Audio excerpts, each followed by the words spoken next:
Oi, para quem ainda não me conhece, meu nome é Patrícia. Sejam todos muito bem-vindos ao meu canal.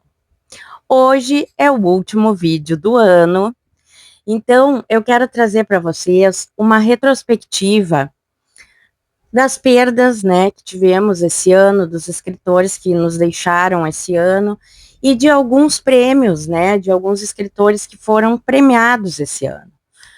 Então, não vou trazer na íntegra todos, né? Porque tem escritores que não foram publicados no Brasil e porque senão ia ficar imenso esse vídeo, tá? Então, eu vou fazer resumidamente, vou trazer alguns, né? E é isso aí, gente, retrospectiva 2025 e que venha 2026. Então, antes de começar o vídeo, como eu falo sempre, vamos pegar nosso cafezinho, tá? Com esse calor todo, nossa água, nosso suco, e depois da vinheta a gente começa.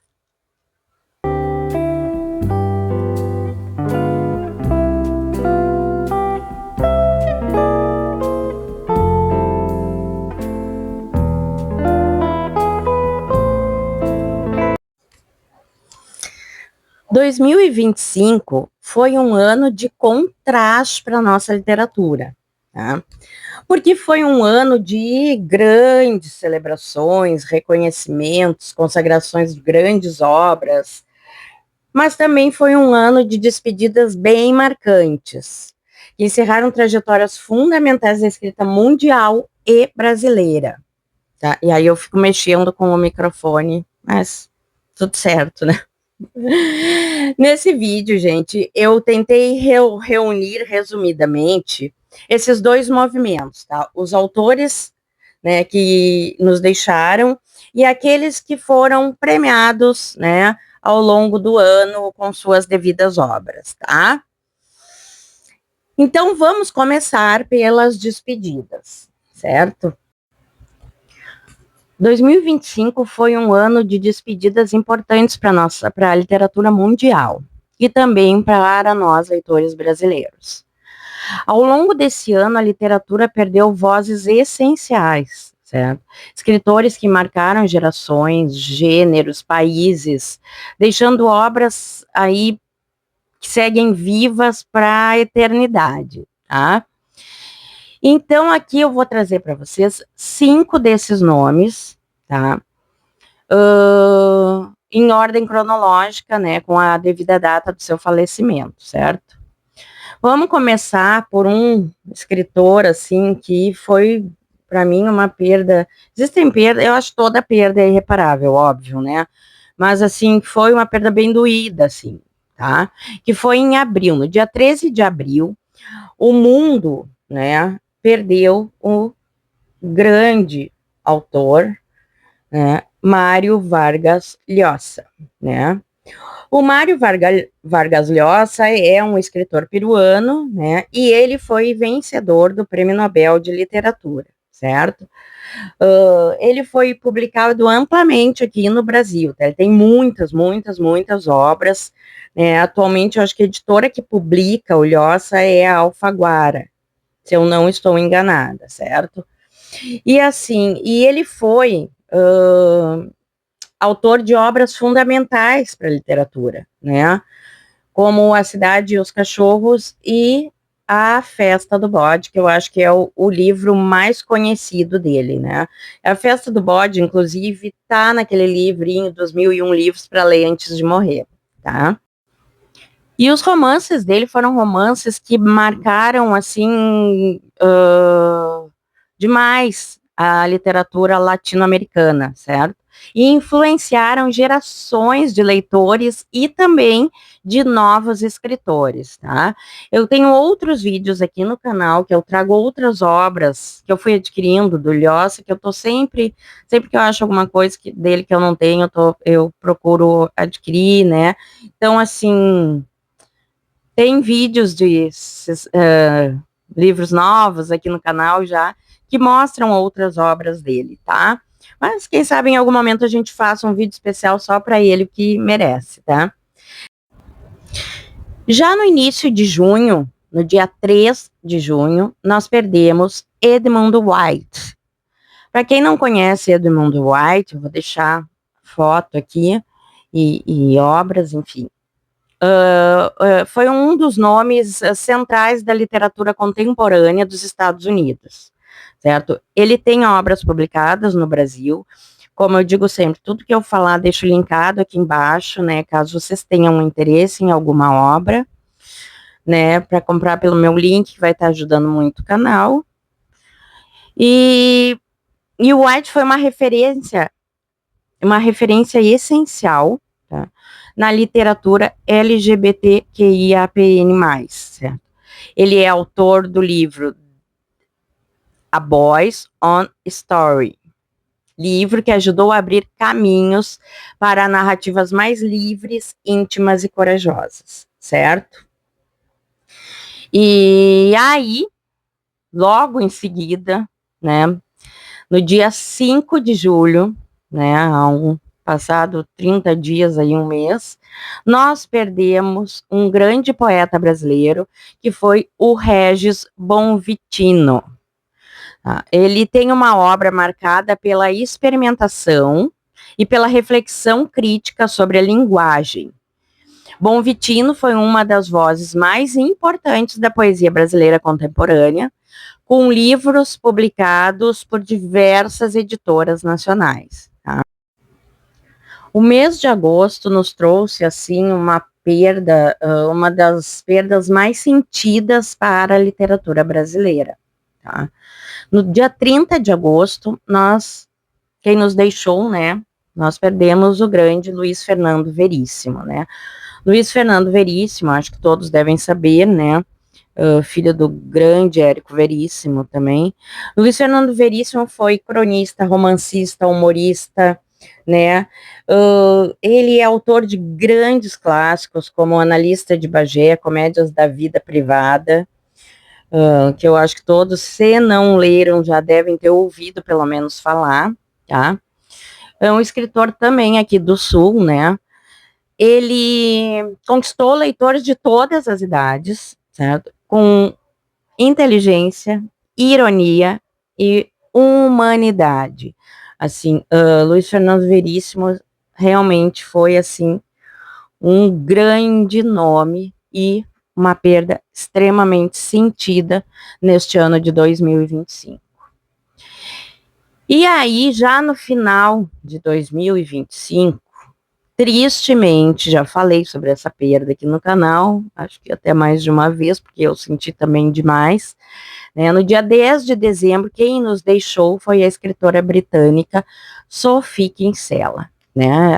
A Sophie Kinsella, né, é um best-seller mundial, publicado aqui no Brasil, no mundo todo, né? É criadora da série dos delírios de consumo de Beck Bloom, né? E ela marcou o gênero de comédia romântica, tá? Levou milhões de leitores aí às livrarias, com histórias leves, espirituosas, engraçadas e profundamente populares, tá? Então, esses são apenas 5, tá? Né, mas tem muito mais autores e escritores, como eu disse antes para vocês, eu não trouxe todos, porque senão realmente o vídeo ia ficar muito extenso, tá? Então, eu trouxe esses 5 nomes, né, que nos deixaram nesse 2025, tá? São 5 nomes, 5 autores, 5 vozes distintas, mas um mesmo legado. Livros que atravessaram fronteiras, que chegaram, né? Os que não são do Brasil chegaram no Brasil, né? E que aí formaram leitores e permanecem vivos aí na literatura e permanecerão para a eternidade, né? Porque a gente sabe que cada perda representa o fim de uma voz, mas também, em contraponto, né, a permanência de uma obra que continua a ser lida, relida e reinterpretada a cada leitura e com cada leitor diferente, tá?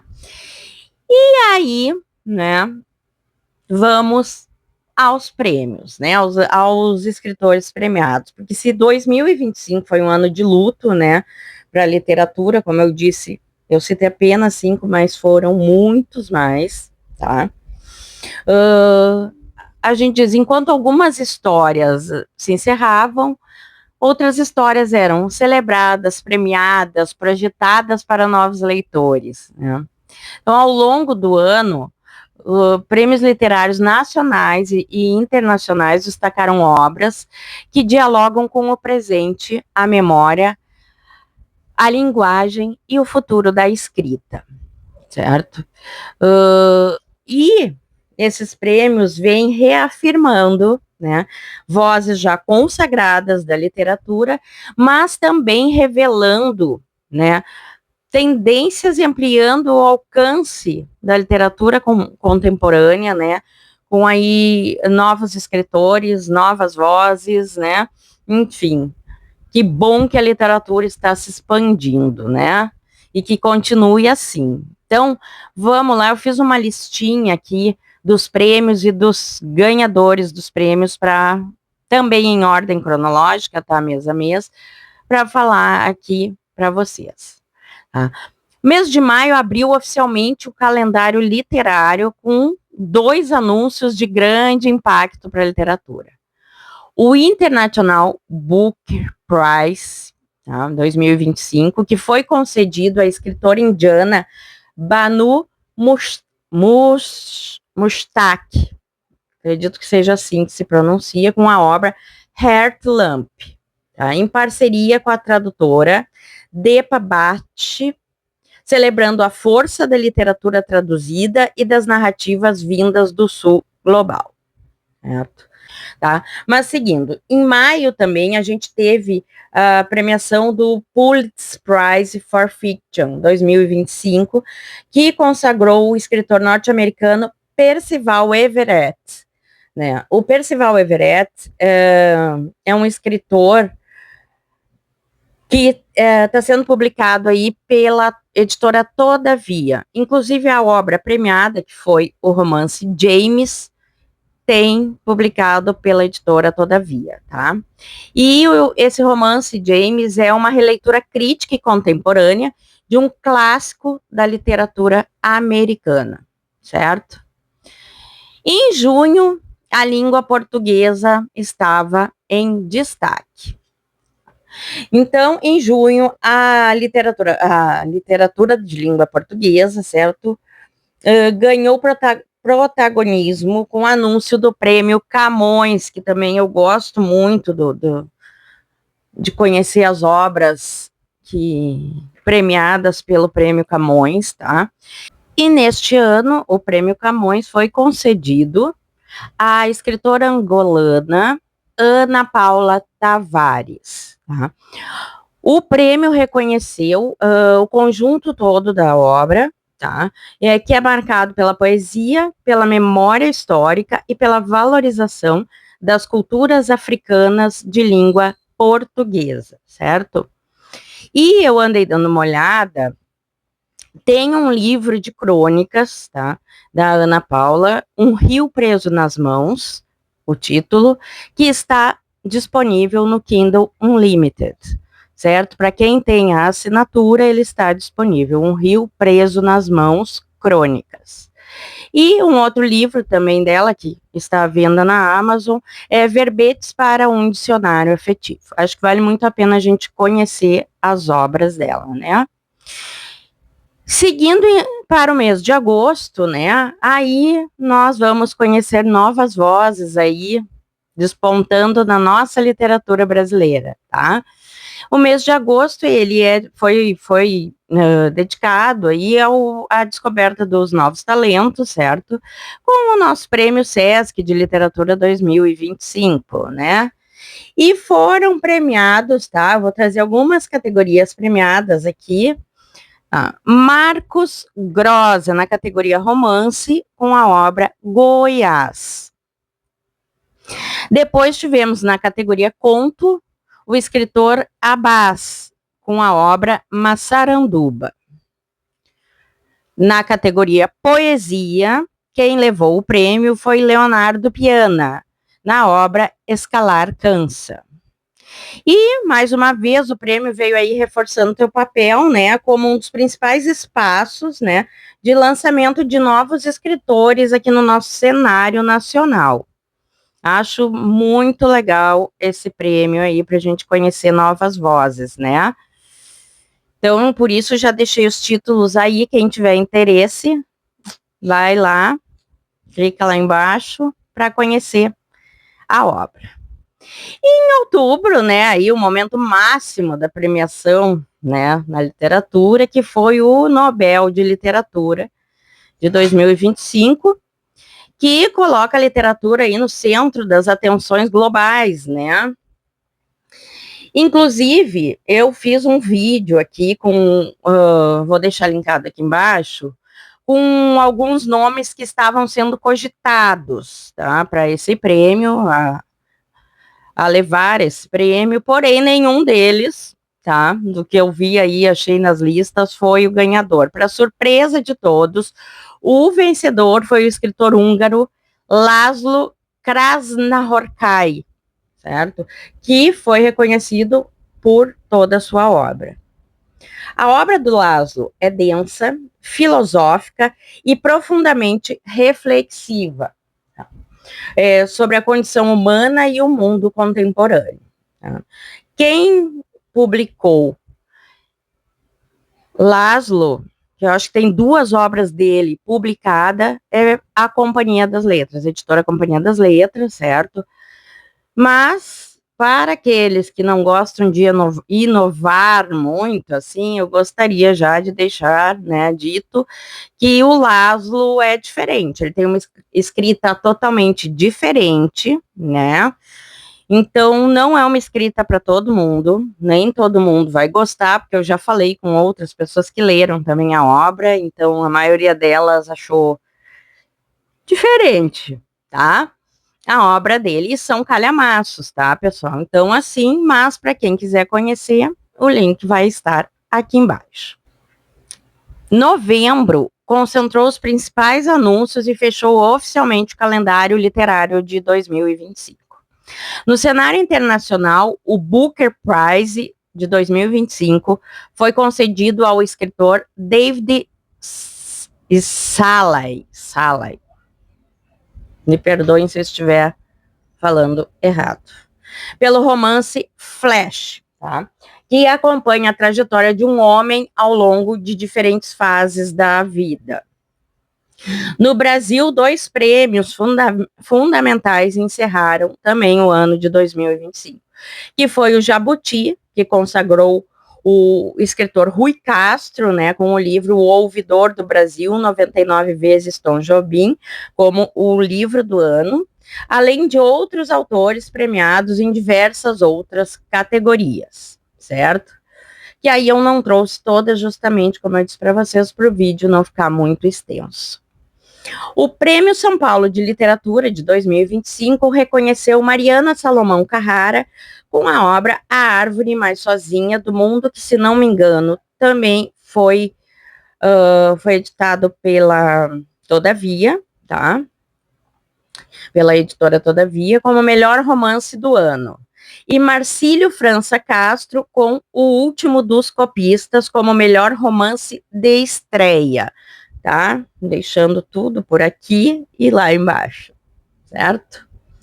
Então, gente, assim se consolidou, né, o nosso ano de 2025 como um ano de forte diversidade literária, unindo grandes nomes internacionais, vozes da língua portuguesa e os novos talentos brasileiros aí. Um ano que a literatura reafirmou seu papel essencial de interpretar o mundo, né, e preservar a memória, imaginar futuros possíveis, tá?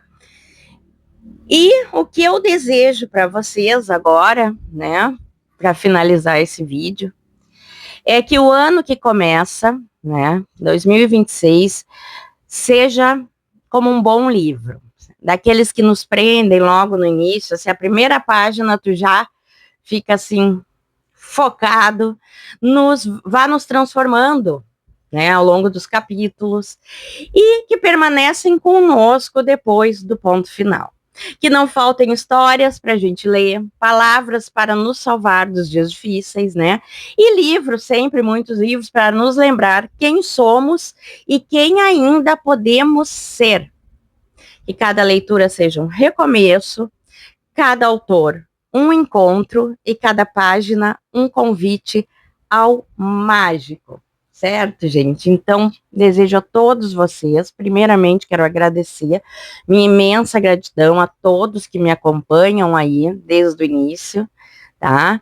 E desejo, assim, do fundo do meu coração, um feliz, feliz ano, cheio de paz, cheio de amor, né, próspero a todos vocês, que venham muitas e muitas e muitas leituras assim inesquecíveis e que façam a gente crescer cada vez mais como leitores e como seres humanos, tá? Um beijo grande no coração de cada um e que venha 2026 aí. Vamos brindar com café. Vamos brindar com café.